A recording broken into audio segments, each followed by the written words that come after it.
Drama serial इश्क मुर्शिद की आने वाली एपिसोड में आप लोग देखेंगे कि जब शिबरा को शामिर की हकीकत मालूम होगी तो वो डिसहर्ट होगी और शामिर से पूछेगी कि तुमने ऐसा क्यों किया है। शिबरा फजल बख्श से बहुत मोहब्बत करने लगी थी और ये धोखा उसे बहुत दुख देगा, लेकिन शामिर शिबरा से कहता है ये सिर्फ मैंने तुम्हारी मोहब्बत के लिए किया है, ये सब तुम्हें और तुम्हारे बाप को मुतासिर करना चाहता था, इसी वजह से फजल बख्श का रूप अपनाया है। शिबरा जब घर वापस आएगी तो सलमान साहब उसे डांटेंगे तो सुकैना उसको सपोर्ट करेगी और फजल बख्श के बारे में बताएगी कि मैं बहुत पहले से जानती थी कि वो दाऊद अली खान का बेटा है, लेकिन उसकी नीयत साफ है, वो सब कुछ शिबरा के लिए कर रहा था। शिबरा दाऊद अली खान से नफरत के बावजूद शामिर के बगैर नहीं रह सकती, लेकिन सुलेमान साहब कभी नहीं मानेंगे।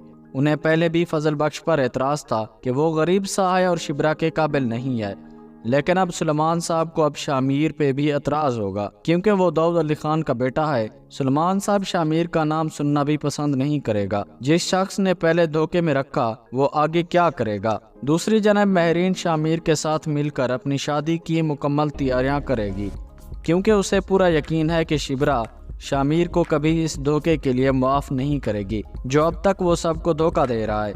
लेकिन शामिर शिबरा के घर में सबको मनाने लगेगा, वो सब कुछ शिबरा के लिए तो कर रहा था। नाजरीन, वीडियो को लाइक करके चैनल को सब्सक्राइब कर दें। शुक्रिया।